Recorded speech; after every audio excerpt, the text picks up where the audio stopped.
Abra sua Bíblia no livro de Esther.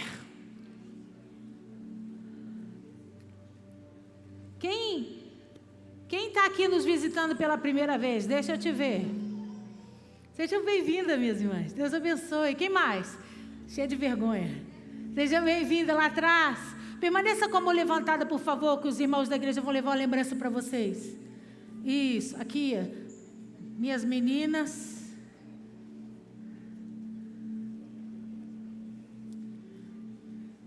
Glória a Deus. Aqui também, seja bem-vinda. Só vem mulher nessa igreja, gente.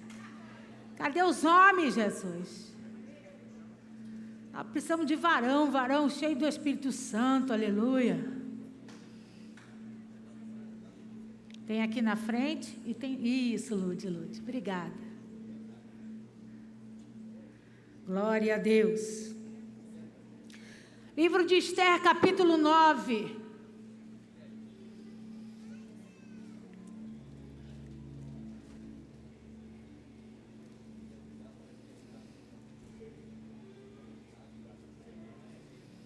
Vamos ler a partir do verso 19.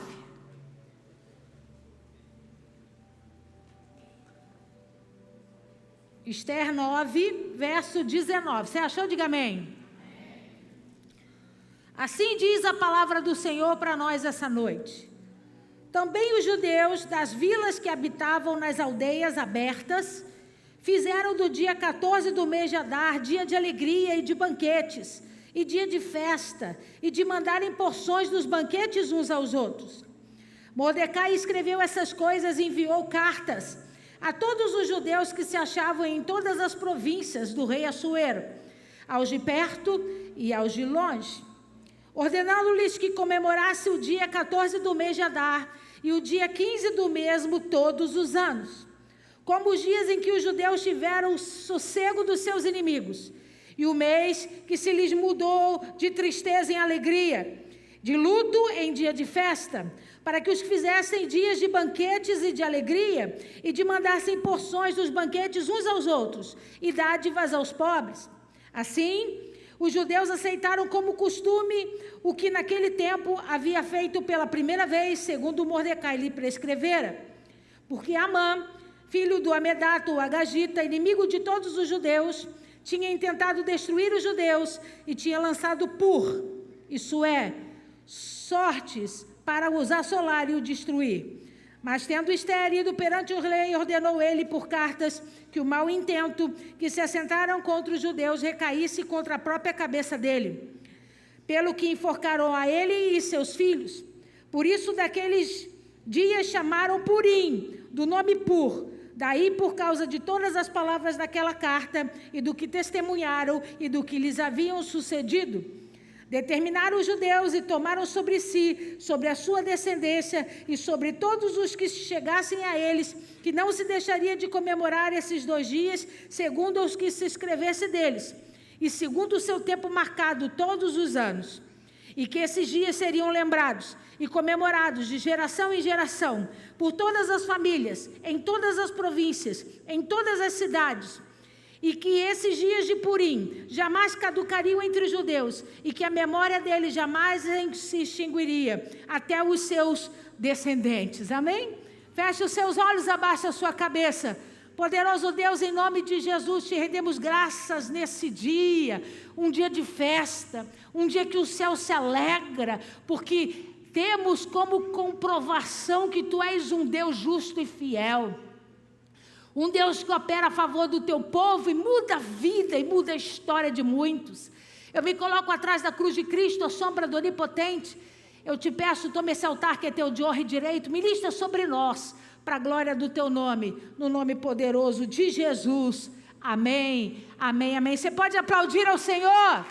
A Ele a honra, a glória e o louvor para sempre. Aleluia. Como nós lemos no final do capítulo 9, a festa de Purim foi instituída pelo advento de uma intervenção divina e poderosa sobre os judeus. Eu quero começar contando essa história para você, primeiro falando dos principais personagens desse livro. O livro da Esther conta somente essa história. Então, depois, com carinho em casa, você vai ler esse livro todo, essa história toda, para que você possa entender os detalhes. Hoje eu vou resumir, a gente vai ficar só com a parte boa, aleluia, glória a Deus, né? Então, a festa de Purim foi estabelecida por conta de uma grande vitória, que envolve 5 personagens, diga, 5 personagens. O rei das províncias, que chamava Assuero, ele era jovem, mas ao mesmo tempo com muito poder e autoridade, governava muitas províncias e as principais daquela época. Ele era casado com uma mulher chamada Vasti, a sua rainha se chamava Vasti. Então é o segundo personagem dessa história. O terceiro personagem dessa história era o seu chefe do exército, o comandante do exército dessa província, que se chamava Amã.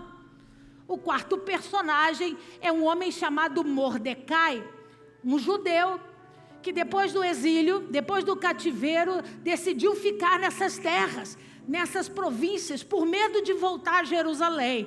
Muitos judeus, depois do cativeiro, tiveram medo de voltar a Jerusalém e serem novamente levados como escravo para outras províncias. Então eles se deslocavam em outras províncias mais discretas, onde ninguém tinha necessidade de saber que eles eram judeus.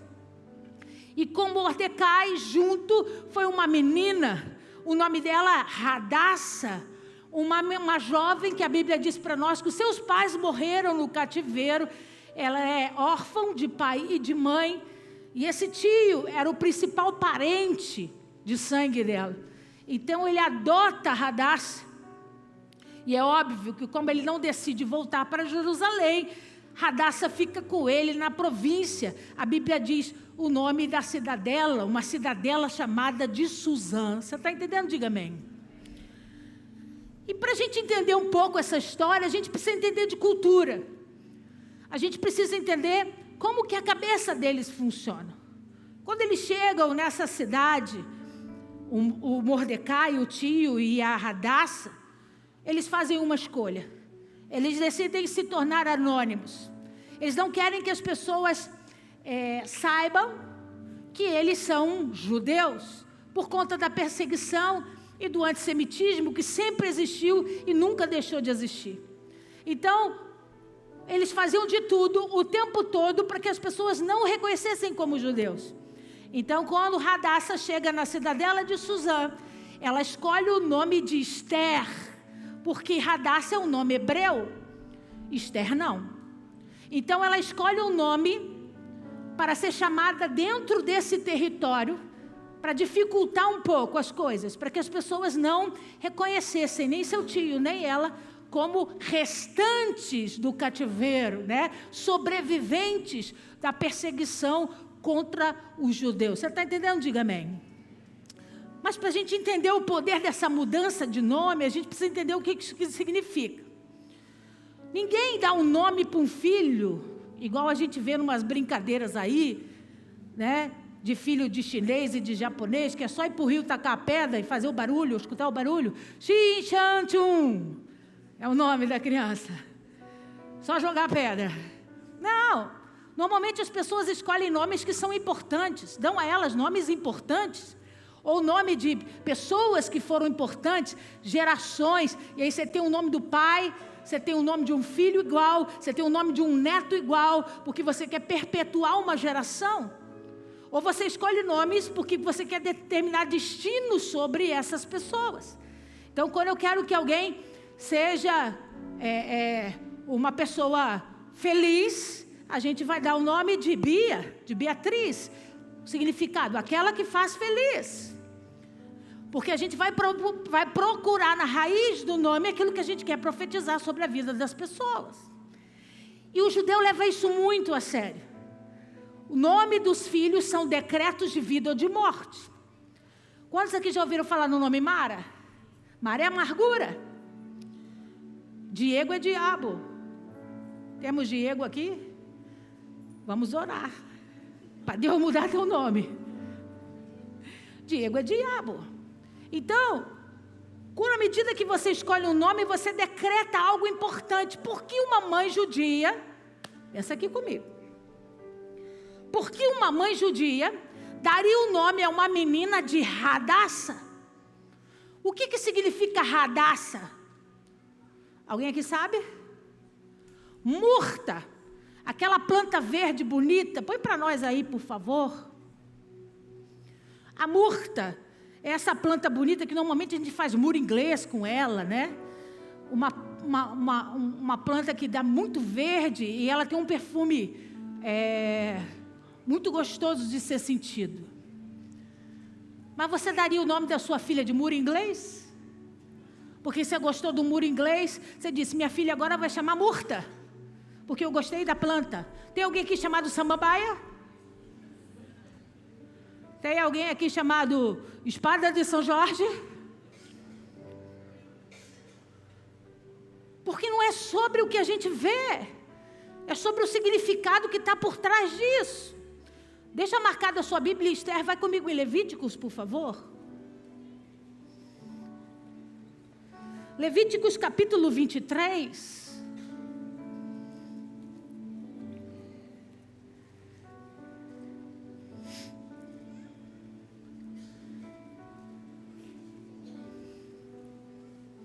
Levíticos capítulo 23, verso 40. Vira para esse irmão e fala para ele assim, na Bíblia, nada é por acaso. Não existe acaso na Bíblia Sagrada. Existe um conjunto de coisas determinantes que mudam destinos e histórias. Ah, não aconteceu por acaso, o encontro não foi por acaso, nada é por acaso, Deus tem olhos e tudo vê. Deus sabe programar, e é por isso que a Bíblia diz que Ele tem poder e autoridade para trancar e destrancar, para formar e para desformar, para abalar e para construir. Ele faz o que Ele quer, da forma como Ele quer. Leia comigo, versículo 40, capítulo 23. No primeiro dia tomareis para vós outros frutos de árvores frondosas, ramos de palmeiras, ramos de árvores frondosas e salgueiros de ribeiras. Por 7 dias vos alegrarei perante o Senhor vosso Deus. Esse capítulo especificamente está falando da festa dos tabernáculos. A festa onde celebra, e você sabe que para nós aqui é a maior festa que essa igreja celebra. É a festa onde eles celebram a decisão de Deus habitar no meio do seu povo. Então, Deus diz assim, dentro dessa festa, não é nosso costume, mas é costume deles. Você vai pegar 4 espécies. Presta atenção aqui em mim. 4 espécies que é de fácil achar na terra de Israel. A primeira é a cidra. É um limão grande, verdinho. Tem imagem aí? Não. Aqui, a cidra, 4 elementos juntos, a cidra, aí ele vai dizer, ramos de palmeiras, de tamareira ou palmeira, a murta, que é aquele muro verde, folhas da murta, e folhas de salgueiro. Deus ordena que 4 elementos sejam separados cuidadosamente. Diga comigo, a cidra, folha de tamareira, a murta e as folhas de salgueiro. E Deus diz assim, junta os 4 elementos na tua mão e vocês vão celebrar essa festa por 7 dias. E o que vocês vão fazer com esses elementos? Toda vez que vocês estiverem celebrando a festa, vocês vão sacudir esses elementos em unidade, juntos na sua mão, porque cada elemento desse representa uma coisa muito importante. Tem a escrita aí? Põe para mim, por favor. Então aqui, nossos sábios procuram responder sobre o significado das 4 espécies, comparando aos 4 tipos de judeus que formam o nosso povo. O etrog tem o sabor e o aroma, que é a cidra. O lulav tem sabor, mas não tem aroma. A murta tem aroma, mas não tem sabor. E o salgueiro não possui nenhum nem outro. Salgueiro é o desviado da história, né? Então Deus diz assim, eu quero que você junte 4 elementos. Porque cada elemento vai representar um tipo de pessoa. Um vai representar gente que tem cheiro e que tem... Olha lá o que está escrito. O etrog tem sabor e... Então tem cheiro e tem gosto, tem sabor. Tá, e o que isso significa sobre nós? Quando você tem sabor, você está falando de uma expressão de ter marcas, de ter destinos pré-programados, algo que é poderoso, que já vem com você. Quando alguém te experimenta, ele deseja você. Você conseguiu me entender? Então, quando alguém experimenta você, e você tem uma vida poderosa, transformada, com frutos, com sabores, a pessoa diz, eu quero um dia ser igual a ele, porque estar ao lado dele eu vejo benefícios, andar com ele tem benefícios, ele tem história, ele faz diferença onde ele vai, ele contagia onde ele vai. Você está me entendendo? Diga amém. Então uma pessoa que tem sabor, ela tem uma vida em Deus diferenciada. Pergunta para mim, e uma pessoa que tem cheiro? Porque o etrog tem sabor e tem aroma. Aroma é perfume. O que significa uma pessoa ter perfume? O perfume é o testemunho. O perfume te anuncia. É por isso que a Bíblia diz que nós temos que ser o bom perfume de Cristo. A gente chega e ele é anunciado por conta do testemunho. Então, presta bem atenção. Quando a bebezinha nasce, aquela mãe olha para aquela bebê e diz assim, eu não posso chamar minha filha de etrog, nem de folha de salgueiro, mas de Hadassah eu posso. Porque a murta faz parte dos 4 tipos de judeus que quer que se aprenda a andar em unidade para formar a nação mais poderosa da terra. A minha filha vai fazer parte de uma história que vai marcar a vida dos judeus. Porque como murta, ela é o elemento que precisa estar encaixado junto com os outros para a edificação de uma nação. Você entendeu? Diga amém. Então ela não dá o nome da Hadassah por causa do muro inglês. Volta o muro lá para nós. Ela não dá o nome da bebê porque ela adora esse muro de folhas verdes. Ela dá o nome da bebê de Hadassah, que é murta em hebraico, porque ela está profetizando sobre a vida daquela menina. Talvez a gente não tenha muita coisa para dar para Hadassah, para ela servir de fruto para as outras pessoas. Mas o perfume, o testemunho, a minha filha vai carregar onde ela estiver. Aonde ela estiver, o cheiro, o perfume, o aroma vai ser propagado sobre a vida das pessoas. Então ela olha para aquela bebê e diz, seja bem-vinda, Hadassah. Porque lá em Israel quem escolhe o nome é mulher, tá? O homem não dá pitaco não. É a mãe que dá o nome ao filho. E aí, tudo bem. Mas quando os seus pais morrem no cativeiro, Hadassah decide ficar com o tio Mordecai, que é a única pessoa membro da sua família.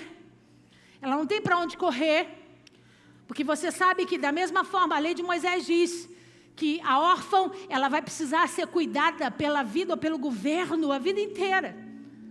Quando os judeus querem praticar tzedakah, ato de compaixão, eles abençoam viúvas e órfãos. Porque está escrito na lei que elas não têm direito à herança, elas não têm direito a títulos. Então elas podem passar muita dificuldade financeira e o governo ou as pessoas, os homens religiosos, os homens da religião, têm como obrigação servi-las e abençoá-las. Então você imagina uma menina jovem perder o pai e a mãe no cativeiro. E ela não perde só a paternidade, ela não perde só a herança dela sanguínea, ela perde também uma história de vida, de futuro. Porque uma órfã sem pais é uma mulher que certamente não casaria. Por quê, pastora? Porque ela não tem dotes para dar. Mulheres sem um pai ou sem uma mãe que possa honrar o casamento, essa mulher certamente não seria escolhida. O mundo olha para Hadassah e diz para ela: tão bonita, tão jovem, que pena, sem futuro, sem expectativas. Então, quando eles se mudam para a cidadela de Suzã, ela diz para o seu tio: eu não posso ser Hadassah aqui. Hadassah é um nome judaico. E eles vão reconhecer que nós viemos fugidos do exílio para cá. Então, eu não vou ser chamada de Hadassah, eu vou me chamar de Esther. Qual é o significado do nome Esther? Estrela. Mas para raciocinar, por favor, ela era o quê? Judia. E como uma boa judia, ela seguia as leis de Moisés. E ela sabia que não se pode adorar deuses. A Bíblia diz: não tenha contato com nada que está sobre os céus, nem nada que esteja debaixo da terra. Êxodo capítulo 20. Quando eu dou o nome de Esther, hoje não, hoje nós damos o nome dos nossos filhos de Esther por conta dessa história aqui, pelo resultado que ela causou, não pelo significado do nome. Mas o nome de Esther significava estrela, e ela sabia que ela jamais, como judia, poderia dar honra a um objeto que Deus disse que era adoração, que era idolatria. Como é que você vai ter um nome que eu já expliquei aqui, que reflete o seu destino, que te dá um decreto, você dizer: meu nome significa estrela? Então ela não escolhe Esther, porque significa estrela no literal. Põe a foto, por favor, da murta de volta, com a flor. Isso. Essa é a flor da murta. A flor da murta tem formato de estrela. Então ela escolhe o nome de Esther, não porque representa uma estrela do céu, mas porque o fruto da murta é uma estrela. E todas as vezes que eles a chamassem de Esther, eles não estariam celebrando a estrela do céu, eles estariam celebrando o testemunho que a murta promove, a beleza que a murta pode aparecer e propagar sobre a terra. Você está aí? Diga amém. Então deixa eu revisar essa história para você entender. Num belo dia, num baile muito importante, dentro da província, na cidade de Suzã, o rei convida todos os reis e autoridades para virem ao palácio. E quando tinham festas assim, celebravam separadamente, as mulheres iam para um palácio e os homens iam para outro salão, para terem liberdade de brincadeiras e de bebidas, e não houvesse nenhum constrangimento. Você entende que as mulheres dos reis são rainhas, são primeiras damas dos seus estados, das suas províncias. Qualquer brincadeira de mau gosto poderia criar um clima de guerra. Você está entendendo? Diga amém. Então era estratégico que em grandes festas, onde eles bebiam muito, as mulheres ficavam separadas dos homens. O problema é que corria pelos 4 cantos da terra que a rainha Vasti era a mulher mais bonita de toda a terra. Não existia uma mulher mais bonita que Vasti. Então todos os homens tinham curiosidade de ver Vasti de perto. Não tinha Instagram, não tinha Facebook, não tinha fotografia. Então se você quisesse conhecer alguém de verdade, você tinha que estar na frente dela. Então eles viajavam muito, se deslocavam de muitos lugares, para simplesmente ter a oportunidade de olhar para Vasti e contemplar a rainha mais bela de todas as províncias. E aí, no meio de uma festa dessa, o rei se empolga, porque você imagina, né? Todos os outros reis dizendo: eu trouxe a rainha está aí, mas eu vim mesmo, foi para conhecer a sua. Eu saí de longe, viajei muito, porque a fama é da sua. A sua é a mais bela de todas. Não tem nenhuma igual a sua. Eu quero ter o prazer e a oportunidade de ver a Vasti pessoalmente. Ora, que marido exibido não ia ficar todo cheio de orgulho? De dizer: é a minha mesmo, é minha. Foi comprada, está paga, é minha. E aí, quebrando o protocolo de toda a história, o rei manda chamar Vasti. O rei manda avisar no outro salão e diz: eu quero a presença de Vasti no salão aonde estão os homens. Como não era prática, Vasti recebeu a informação e se negou a ir. Vasti disse: eu não vou. E aí o rei insiste no pedido e diz, ela precisa vir, uma ordem real. Ninguém pode quebrar uma ordem do rei. O rei quebra protocolos a hora que ele quiser, ele é o rei. Ninguém tem mais poder e autoridade na província, especificamente, do que o rei. Se ele manda vir, tem que vir. E Vasti diz, eu não vou entrar na sala onde os homens estão. E aí o conselho junta com o rei e diz para ele, ficou feio demais para você, sua mulher te envergonhou publicamente, no meio de reis e príncipes de todas as províncias, o melhor que você tem a fazer é mandar essa mulher embora. Se despede dela e manda ela embora, porque ela não serve para você. Deixa eu começar pregando para você nessa noite na autoridade do nome de Jesus.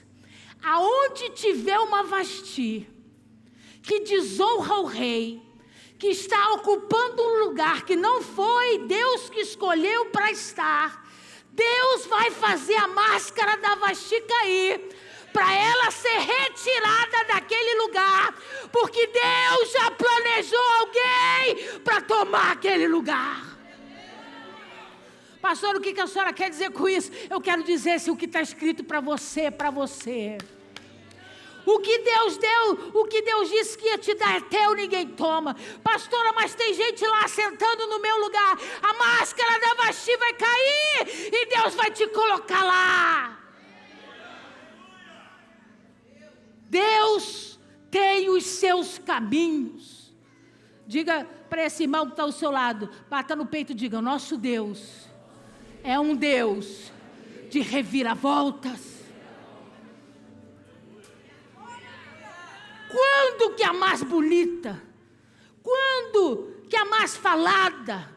Quando que a que todo o império queria conhecer, um dia passaria na cabeça que ela seria destituída do cargo? Para Deus não há impossíveis, quando Ele já determinou quem vai ocupar o lugar que Ele quer. Irmãos, enxerga Deus manipulando um grande tabuleiro de xadrez. Se tem peça atrapalhando o caminhar da rainha, Ele vai tirar do lugar. E aí, o rei não pode ficar sozinho. Ele conclama então um chamamento para que todas as meninas virgens da cidade de Suzã e das províncias mais perto se deslocassem imediatamente para o palácio. E aí, batem na porta do Mordecai e disse para ele, nós sabemos que tem uma menina aqui dentro. O rei está convocando, porque ele vai eleger uma nova rainha. Como é o nome dela? E ela diz, meu nome é Esther. Ele diz, arruma suas roupas e vamos para o palácio. E ela vai para o palácio junto com muitas outras mulheres. E elas passam dias e dias sendo programadas. Eles dão banho, trocam de roupa, preparam os seus cabelos. Esther fica dias e dias tomando banho com mirra, se ungindo com mirra. Porque cada dia uma se apresentaria diante do rei. E o rei aprovaria ou não. Se ele não aprova, manda de volta para suas famílias. Até que ele encontrasse uma que seria sua rainha. E a Bíblia diz que muitas passaram pela presença do rei, até que chega a vez de Esther. E quando ela entra na presença do rei, é imediato. Ele olha para Esther e ele se apaixona por Esther. E ele abre mão de todas as outras que ainda não tinham sido visitadas, ou que ele ainda não tinha tido encontro, porque no seu coração ele já tinha escolhido Esther. Deixa eu dizer uma coisa para você, quando o rei decide te amar, ninguém toma o teu lugar. Quando o rei te escolhe, ninguém toma o teu lugar. E aí, Esther então começa a ser preparada, né? Eles começam a ensinar a Esther a cultura do reino, como se importar, como se colocar. E dentro desse período da história, aparece o comandante do exército, que a Bíblia chama de Amã, um homem com uma raiz muito ruim, antissemita declarada. Ele tinha um ódio pelos judeus declarado, e ele era um exibido, alguém que gostava de aparecer mais do que o rei. E todas as vezes que ele perfilava os seus cavalos, o seu exército na cidade, todas as pessoas tinham que se prostrar, como se ele fosse um deus. E todas as vezes que ele fez esse caminho, e Mordecai estava nele, Mordecai não se ajoelhou. Mordecai permaneceu de pé. Permaneceu a primeira vez e ele ficou encucado com aquilo. Por que todo mundo ajoelhou e Mordecai não ajoelhou? Vai que ele não viu, vai que, sei lá, ele estava ferido, machucado, não podia se ajoelhar. E ele vai e faz a segunda tropa, arma a segunda tropa e Mordecai normalmente não se ajoelha, não se prostra. É o único homem dentro de toda a sociedade que fica de pé enquanto a sociedade se prostra. E o Amã começa a pensar, tem alguma coisa errada com Mordecai. O problema dele é pessoal comigo, ele não me respeita. Ele não me honra como chefe do exército da província. Até que ele entende, não é nada disso. Mordecai é? O que Mordecai é? Judeu. E como judeu, ele não se prostra diante de homem nenhum. Ele não adora homem nenhum como se fosse Deus. Então ele diz, o problema não é pessoal, ele é um judeu. E como judeu, ele precisa ser exterminado, ele precisa morrer. E aí então, por causa do ódio, ele planeja o primeiro grande genocídio da história dos judeus. A gente fala de holocausto, porque o holocausto aconteceu, mas o primeiro era para ter sido aqui. O primeiro genocídio era para ter acontecido aqui. Amã procura uma mulher, uma adivinhadora, e diz para ela como que eu tenho que fazer, que dia que eu tenho que fazer. E essa mulher sorteia, por isso que o nome da festa chama Purim, porque Pur significa sortes. Ela joga sortes, ela diz, dia 14 e dia 15, será o dia onde você vai declarar o genocídio, o extermínio de todos os judeus em todas as províncias daqui e ao nosso redor. Ele tinha tanta autoridade que ele pega o anel de selar do dedo do rei e carimba decreto, sentença de morte sobre os judeus. E aí aquilo se espalha por toda a cidade. É como se a gente não coloca papel de gente que está sumida nos postes. Animais que fugiram, gato, cachorro, a gente não prende no poste, dizendo, se você vê, por favor, avise. O que eles colaram nos postes da cidade foi o decreto do comandante do exército com o anel do rei, dizendo, os judeus vão ser exterminados no dia 14 e no dia 15. Sem direito à resposta, sem direito a lutarem a favor das suas próprias vidas. E aí Mordecai, quando ele vê que isso aconteceu, que essa lei já está espalhada pelo palácio, já está espalhada pela cidade, ele procura quem? Ele procura Esther. Ele diz, Esther, a notícia que eu tenho é muito ruim. Eles estão armando uma emboscada contra nós. E todos os judeus declarados vão ser mortos. Não tem o que fazer, Esther. Um decreto foi estabelecido pelo rei. E eu preciso dizer para você uma coisa. Decretos são irrevogáveis. Uma vez que ele é assinado pelo rei, ninguém contesta o decreto do rei. Então, como que a gente pode operar? O rei pode fazer um novo decreto, mas ele não pode anular o antigo. Então, a rainha Esther convoca todos os judeus daquela época para entrar em jejum e oração junto com ela, pedindo a cobertura espiritual de cada irmão, porque ela ia ter uma conversa séria com o rei. Então toda a cidade começa a se unir, os judeus, escondidos, assim como Mordecai e a Esther estavam lá, tinham muitos outros. E eles começam a orar, e eles começam a jejuar, pedindo uma intervenção de Deus. Era um momento onde a nação de Israel ia ser exterminada naquele lugar. E eles oram e jejuam até que chega o dia que a rainha Esther vai na presença do rei. Eu estou resumindo a história, depois você vai ler com carinho. É uma história muito rica, muito importante. E ela chega para o rei e diz para o rei, qual é o seu sentimento em relação a mim? E o rei diz, você é tudo para mim, Esther. Você é a mulher da minha vida, eu amo você. E ela diz para o rei, eu preciso te dizer uma coisa. Eu vou ser assassinada. Como que você vai ser assassinada? Ninguém pode tocar na rainha. Ninguém pode tocar na mulher que vive dentro do palácio comigo. Você está cercada de segurança. O comandante do exército está aqui à disposição para guardar sua vida. Não, não, não. O comandante do exército expeliu um decreto para matar a mim e a todos os que são meus parentes. E o rei diz: mas por que isso? E ela diz: porque eu sou judia. E aí ela conta a história para ele: quando eu cheguei nessa cidade, eu mudei o meu nome com medo de ser morta. Eu me chamo Radassa e eu sou judia. E o rei então se desespera: o que nós vamos fazer? Porque ele sabe que o decreto não pode ser rasgado. O que é que nós vamos fazer? Como que nós vamos fazer? E nesse inteirinho, irmão, o Amã tinha mandado construir uma forca. E construído uma forca em praça pública. Porque ele ia matar todos os judeus, mas o Mordecai ia ser enforcado em praça pública para que todo mundo visse o que eles faziam com rebeldes. O que eles faziam com gente que não se prostravam e adoravam a eles como deuses. E o rei então tem uma ideia, e o rei diz para Esther: me arruma um papel e traz o meu anel de selar.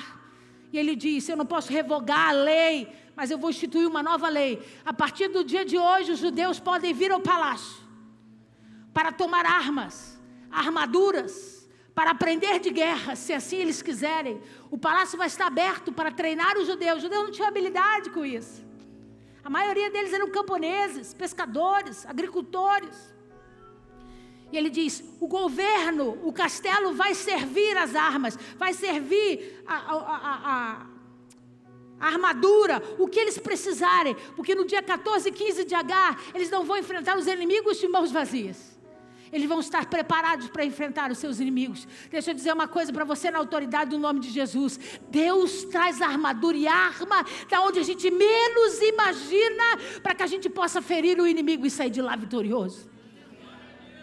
Você imagina os judeus entrando no palácio, pegando espadas, armaduras, botas, e um dos soldados de Amã ensinando eles a manusear a espada, a trabalhar com aquela ferramenta toda. E o rei deu um tempo para que eles treinassem até o grande dia da guerra. E aí chegou o grande dia da guerra, quando os homens dos soldados de Amã foram para a rua para exterminar os judeus. Eles estavam junto do grande general de guerra, daquele poderoso que faz a favor da minha vida e da sua vida, que opera o impossível para guardar os seus. Ninguém extermina um sonho de Deus. Ninguém extermina aquilo que Deus programou para acontecer. O homem não tem esse poder, o homem não tem essa propriedade. Eles tentam mexer naquilo que Deus escolheu, naquilo que Deus declarou o seu amor, mas eles não podem. Como que pode um grupo tão pequeno de judeus lutar com todo o exército daquela província e ganhar, irmãos? A Bíblia diz que eles venceram as guerras e as baixas do povo judeu foram ínfimas, muito pequenas. Eles venceram a guerra sem saber mexer em espadas. Eles venceram a guerra com a fé, com jejum e coração. Eles venceram a guerra apoiados por um Deus que os disse há muito tempo atrás: eu não os deixarei e os não abandonarei. Por onde quer que vocês forem, eu, o Senhor, estarei convosco. Aleluia. Eles venceram a guerra. Pergunta para mim: e a forca? O que aconteceu com a forca que estava na praça? Aí não tinha mais decreto sobre isso, querido. O rei então decretou que Amã e os seus 7 filhos fossem enforcados em praça pública, por atentar contra a vida da família, dos parentes da rainha Esther. Aquele que planejou o mal foi envergonhado em praça pública. Aquele que maquinou a guerra foi exterminado, ele e os seus descendentes. Não sei se você está entendendo, não. Eu, se fosse você, já tinha levantado a mão. Na autoridade do nome de Jesus, não adianta vir contra você, porque eles vão vir por um caminho, mas por 7 eles vão ter que sair. Vai lá, Isaías, comigo. Isaías 54.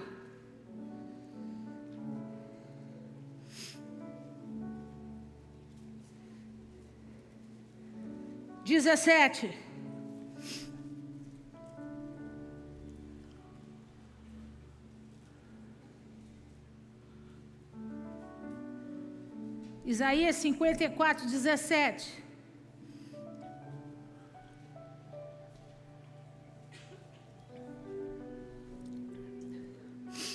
Você achou? Diga amém. Olha o que Deus está mandando te dizer essa noite. Toda arma forjada contra ti não prosperará. Toda língua que ousar contra ti em juízo, tu a condenarás. Esta é a herança dos servos do Senhor e o seu direito que de mim procede, diz o Senhor. Pastora, por que é tão importante celebrar Purim? Porque Deus está dizendo, eles armam contra nós sem que nós sabemos. Eles planejam o extermínio de gente que Deus disse que faria diferença sobre a terra.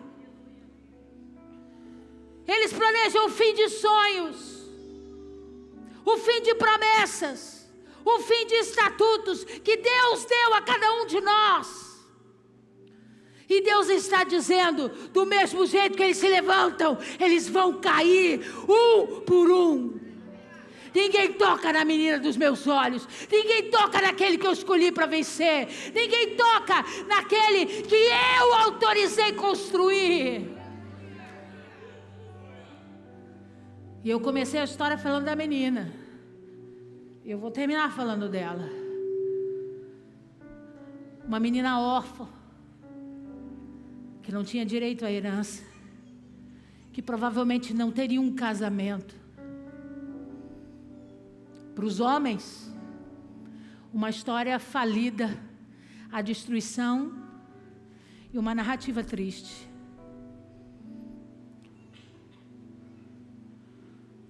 Toda a história na Bíblia Sagrada, ela faz paralelo com a verdade divina, assim como nós estamos estudando as parábolas quarta-feira. E são enigmas que precisam ser decifrados. O livro de Esther é o único livro da Bíblia que não fala o nome de Deus. Você vai ler do primeiro versículo ao único, em nenhum momento vai dizer, Deus vai nos ajudar, Deus vai fazer.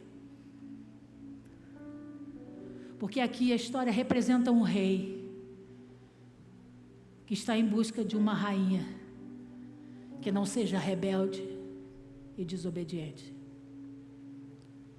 Um rei que precisa que uma rainha entenda que ele tem a autoridade para quebrar protocolos quando ele quiser.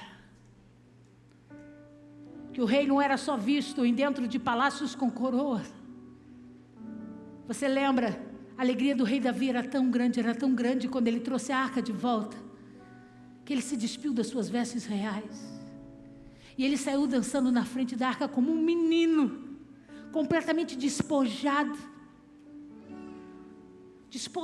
daquela pompa real, da autoridade de rei. Ele estava adorando Deus, ele estava se rendendo à alegria. E a filha do rei Saul debochou dele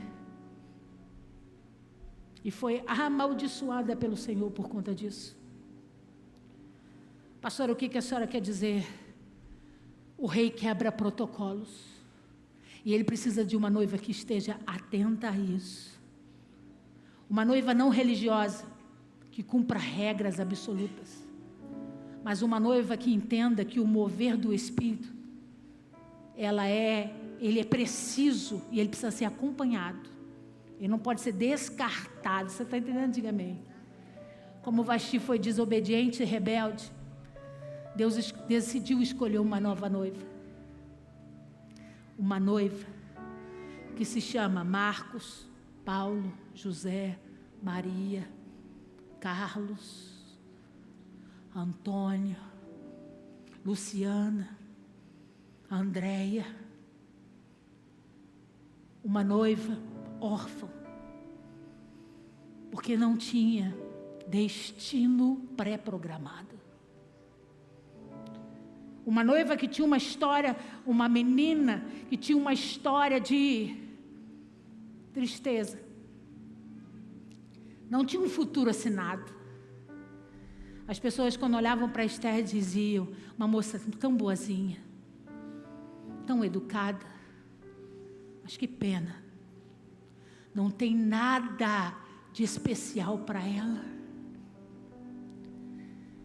quando o rei olhou para mim e para você, ele também enxergou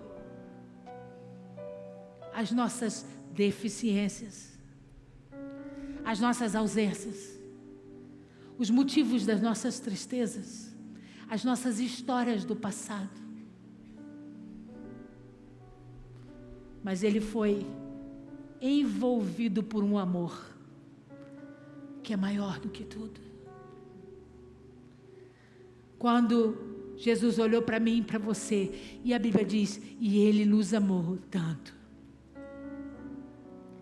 que o amor de Jesus passou por cima de quem a gente era, da nossa natureza pecaminosa, do nosso futuro zerado, sem esperança.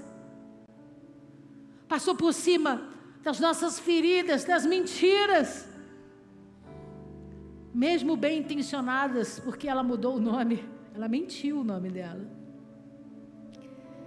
E às vezes a gente também mente o nosso nome quando a gente muda de personalidade para fingir ser alguém que a gente não é. A gente sorri para o mundo não descobrir que a gente está mal. A gente não vê uma foto de tristeza no Instagram. Todo mundo está bem com dinheiro, curtindo a vida e feliz. Isso é uma forma que a gente tem de mudar o nosso nome, para que as pessoas não conheçam a nossa raiz e não sabem qual é o destino que está programado para nós. Mas quando nós chegamos na presença do Rei, Ele nos amou, irmãos. Ele nos amou de tal maneira que Ele abriu mão de todas as outras que lá estavam, por amor a mim e a você. E quando Ele percebeu que essa noiva estava ameaçada, que essa noiva ia ficar triste e infeliz, porque a perseguição ia chegar sobre os seus parentes, o rei se posicionou a favor dela para destruir os inimigos. O rei ama a rainha, mas ele tem responsabilidade sobre os seus parentes. Ele tem responsabilidade sobre os seus outros irmãos na fé. É por isso que ele se levantou e disse: ninguém vai fazer nada com vocês, Esther. Nós vamos dar a oportunidade de vocês irem para a guerra lutar. Deus nunca vai trazer bênçãos para nós como a chuva cai do céu. Porque apesar de Esther ter pouca idade, ele sabia o quão madura ela era em Deus. Mas Ele vai me dar espada, Ele vai me dar coraça, Ele vai me ensinar a dominar a minha ferramenta de guerra, e eu vou estar pronta para lutar contra aqueles que vierem contra mim. Porque nós somos bons? Não. Mas porque o general dos exércitos nos prometeu a vitória. O general disse que iria conosco, e nós não passaríamos por guerra nenhuma sem que Ele estivesse presente. De pobre coitada da Radaça, a Esther, que libertou o povo judeu do primeiro genocídio da história. Deus está nos dando a oportunidade de celebrar, irmãos, porque você não está sozinho nessa guerra. Você não está sozinho nessa peleja. Ele te amou, Ele vai cuidar de você, Ele vai livrar os seus, Ele vai botar todo o exército dEle para te treinar, para te ajudar, para você sair vitorioso em todas as guerras que você enfrentar, porque Ele é o teu Senhor, aleluia. E como nós lemos em Isaías, eu vou terminar, ele diz assim: nenhuma arma forjada, diga, nenhuma, de novo, nenhuma, não vai passar pequenininha, não vai passar mais poderosa, nenhuma arma forjada contra você prevalecerá, nenhuma. E ele diz: e eu estou te dando autorização para julgar no sentido não é de dizer quem foi, porque a nossa guerra é contra principados e potestades, é julgar no sentido de dizer: vai sair para nunca mais voltar, não tem mais poder sobre a minha casa, sobre a minha família, sobre os meus filhos, não tem mais poder. Volta lá no livro de Esther para a gente terminar.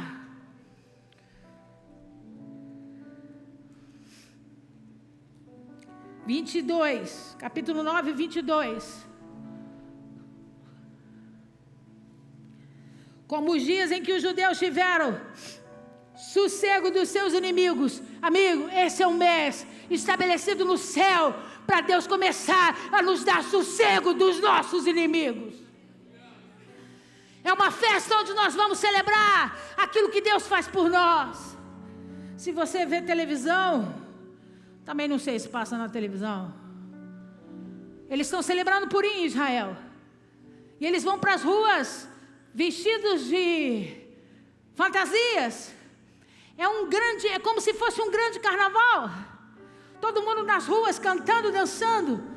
A grande diferença é que aqui a gente faz a festa da carne. A gente veste roupa, veste fantasia para celebrar a promiscuidade, a imundície, a perversão. Lá não. Eles se fantasiam para celebrar um Deus que vence batalhas. Um Deus que não os abandona. Um Deus que tem orgulho de dizer que eles são seus filhos. E as crianças estão nas ruas, as meninas vestidas de rainha, para celebrar a honra da rainha Esther. Os meninos de rei Assuero. E eles fazem banquetes com comidas, com bebidas, trocam porções de comidas e bebidas para celebrar a vitória. E eles fazem um biscoitinho, nós vamos comer hoje aqui, dobradinho, recheado de goiabada, que eles dizem que é a orelha do Amã. Coisa linda. Já que a gente não pode matar, a gente come só a orelha, para celebrar a vitória. Olha o que a Bíblia diz. Como nos dias em que os judeus tiveram sossego dos seus inimigos, e o mês que lhes se mudou de tristeza e alegria, vai mudar, amigo. Vai mudar hoje, porque nós estamos celebrando a tua alegria ao invés da tristeza. A celebração da vitória no lugar da derrota. E do fruto de festa, para que os fizessem dias de banquetes e dias de alegria, e de mandarem porções dos banquetes uns aos outros, e dádivas uns aos outros. Quem quer celebrar a festa aqui hoje à noite? Irmãos, nós vamos celebrar sim, porque quando você sabe o teu rei, quando você conhece o nome do teu rei, e quando você conhece o nome do general dos teus exércitos, você não tem medo de nada. Você sabe quem luta por você, você sabe quem governa a tua vida. Temer por quê? Diga para esse irmão que está ao seu lado, temer por quê? Ele é mais do que vitorioso. Amém? Aleluia.